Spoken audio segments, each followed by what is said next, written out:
बिस्मिल्लाहिर्रहमानिर्रहीम। अस्सलाम वालेकुम नाज़रीन, आप यूट्यूब चैनल देख रहे हैं। मैं इमरान खान हूँ। सबसे पहले एक ख़बर जो पूरे खित्ते के लिए मुसीबत बनी हुई थी, अमेरिका के अंदर रोला पड़ा हुआ था और सब लोग जानना चाहते थे कि पायलट का क्या बनेगा।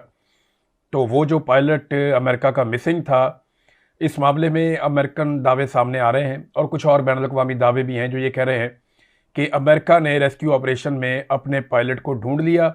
ना सिर्फ ढूंढ लिया बल्कि वो अपने पायलट को लेकर निकल गए। ये अगर अमेरिकी दावा सच है, क्योंकि देखें ईरान दूसरी तरफ ये कह रहा है कि वो नाकाम ऑपरेशन था और उसमें कुछ अमेरिका को मिला नहीं और अमेरिकन अपने ही हेलीकॉप्टर तबाह होते रहे, उनके अपने तैयारे तबाह होते रहे और ये ऐसी कामयाबी कोई अमेरिका को नहीं मिली। ये ईरान का दावा है, लेकिन अमेरिकन ने बड़ा लंबा ऑपरेशन किया है। अगर ये ऑपरेशन कामयाब हुआ है तो ये एक तारीखी नौइयत का ऑपरेशन था कि ईरान के बीच में एक अपने पायलट को ढूंढने के लिए अमेरिकन एयरफोर्स ने, उसके मरीन्स ने, उसके कमांडोज ने बड़ा शानदार एक ऑपरेशन किया है। फ्यूचर में आप देखिएगा इसके ऊपर हॉलीवुड की फिल्में बनेंगी। वजह यह है कि अमेरिकन अपनी प्रोजेक्शन करते हैं अपनी मिलिट्री की और इस किस्म की ऑपरेशंस की, जैसा कि उनकी बहुत सारी मूवीज़ हैं। ब्लैक हॉक डाउन एक उनका एक इंसिडेंट है, उसके ऊपर उन्होंने मूवी बनाई। बहुत सारे और वाकयात पे अमेरिकन अपनी मूवीज़ बनाते रहते हैं। उसामा बिन लादेन के साथ जैसे हुआ, उसके ऊपर पूरी डॉक्यूमेंट्री बनाई गई। तो पाकिस्तान के अंदर भी इन्होंने एक ऑपरेशन किया था अमेरिकन ने, डीप इनसाइड पाकिस्तान, ये काकूल मिलिट्री एकेडमी के करीब एबटाबाद में। तो ईरान में ये बड़ा एक दलेरी का फैसला था अमेरिका का कि अपने पायलट को वो हर हाल में लेकर जाएंगे और बड़ी बहादुरी दिखाई अमेरिकन फोर्सेस ने, जो वहां से वो कामयाब हो गए। देखें, चाहे फोर्सेस दुश्मन की हो या अपनी हो, आप उनको पसंद करें या ना पसंद करें, लेकिन जो सिपाही बहादुरी के साथ लड़े, चाहे वो कोई भी हो, उसकी इज्जत करनी चाहिए। और जो बहादुरी के साथ लड़े और जो कामयाब ऑपरेशन करे, उसको तारीख हमेशा उस कामयाबी को याद रखती है।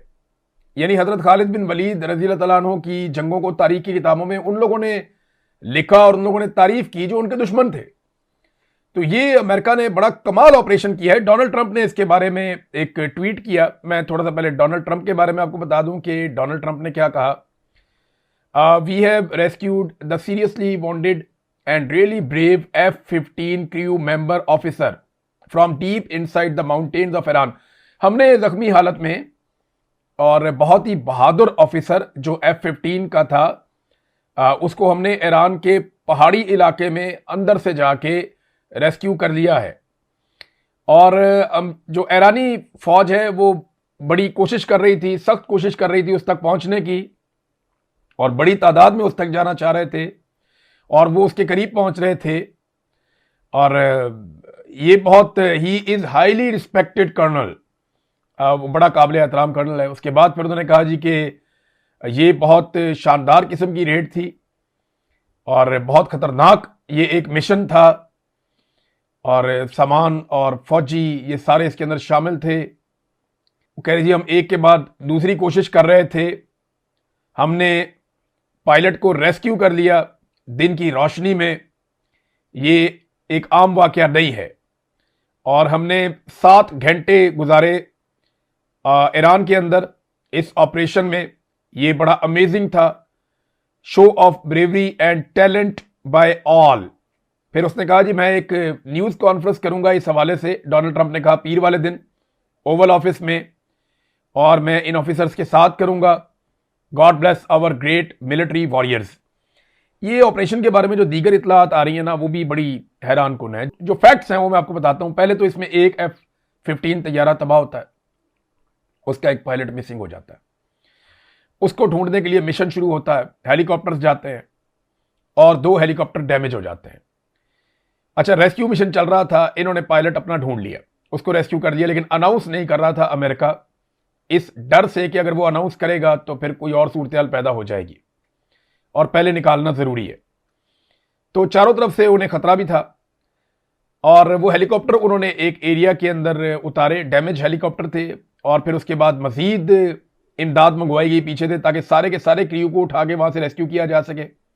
और फिर अपने वो दोनों हेलीकॉप्टर भी अमेरिका ने तबाह कर दिए। वो जो हेलीकॉप्टर वहां पे उतारते, जैसे आपको याद होगा एबटाबाद में इनका एक हेलीकॉप्टर डैमेज हो गया था, तो उस हेलीकॉप्टर को अमेरिका ने खुद ही तबाह कर दिया था ताकि पाकिस्तान के हाथ कुछ भी ना लगे। इनकी टेक्नोलॉजी बहुत अच्छी होती है ना, तो ये नहीं चाहते कि इनकी टेक्नोलॉजी को कोई कॉपी करे, लिहाजा वो तबाह कर देते हैं। तो इस तरह जो है HH-60 हेलीकॉप्टर जो है 2 वो भी डैमेज कर दिए गए, फिर बाद में उन्होंने उनको खुद ही तबाह कर दिया। फिर C-130 जो है वो 2 जो है वो डिस्ट्रॉय हुए इसके अंदर। फिर एक जो है A-10 थंडरबोल्ट 2 वो भी डिस्ट्रॉय हुआ इसके अंदर इस ऑपरेशन में। एक जो है MH-6 लिटिल बर्ड वो भी इसके अंदर तबाह हो गया इस ऑपरेशन में। एक या 2 MQ-9 रीपर्स ये भी इसमें तबाह हुए इस ऑपरेशन के अंदर। एक खौफनाक ऑपरेशन था, लेकिन अमेरिका को कामयाबी मिली है मुबैना तौर पे। तो देखते हैं कि डोनाल्ड ट्रंप किस किस्म की अनाउंसमेंट करते हैं अपने साथ बिठाकर। यहाँ जो ऑपरेशन के अंदर शामिल लोग थे या उनको जो लीड कर रहे थे लोग कमांड रूम से, वो जो भी डोनाल्ड ट्रंप के साथ बैठेंगे, पीर वाले दिन डोनाल्ड ट्रंप उनके साथ बैठेगा। पॉलिटिकल फायदा होगा डोनाल्ड ट्रंप को, क्योंकि अब वो बड़े हमले का ऐलान भी करने वाला है। डोनाल्ड ट्रंप ने कल एक धमकी दी थी, आपको याद होगा, मैंने आपको वो धमकी पढ़ के सुनाई थी कि 48 घंटे बाकी रह गए हैं, जहन्नुम के दरवाजे खोल देंगे और ये करेंगे वो करेंगे। ईरान ने भी वैसी ही धमकी दी थी। लेकिन अब डोनाल्ड ट्रंप ने कहा कि ईस्टर संडे के बाद मंगल का दिन, यानी आज एतवार है, आप वीडियो देख रहे हैं, परसों यानी मंगल वाले दिन वो ये कह रहे हैं कि ईरान में पावर प्लांट डे और ब्रिज डे होगा। यानी जितने भी बिजली घर हैं, पावर प्लांट्स हैं, उन्हें बिजली बनाने की कैपेसिटीज हैं, उनको तबाह करेगा। और ब्रिज डे यानी जो पुल हैं ईरान के मुख्तलिफ इलाकों को आपस में जोड़ते हैं, उनको तबाह किया जाएगा अमेरिका की जानिब से। तो वो कह रही मंगल का दिन ईरान में पावर प्लांट डे और ब्रिज डे होगा, ये सब एक साथ किया जाएगा, ऐसा पहले कभी नहीं हुआ होगा। ए पागल बुज़दिलो, यानी ईरान को उन्होंने मुखातिब करते हुए ना डोनाल्ड ट्रंप ने अपने ट्वीट में गंदी गालियां दी हैं और बड़ी घटिया लैंग्वेज इस्तेमाल की है। जैसे कोई आदमी बहुत फ्रस्ट्रेट नहीं हो जाता, वो गालियां देना शुरू कर देता, उसका बस नहीं चलता। तो डोनाल्ड ट्रंप ने गालियां दी हैं और वो मैं पढ़ के भी नहीं सुना सकता, लेकिन मैं आपको उसको बहुत नरम अल्फाज में बता रहा हूं कि ऐ पागल बुज़दिलो, इस मनहूस आबनाए हरमज को खोल दो या फिर तुम जहन्नुम में रहोगे, बस देखते जाओ। तारीफ अल्लाह के लिए।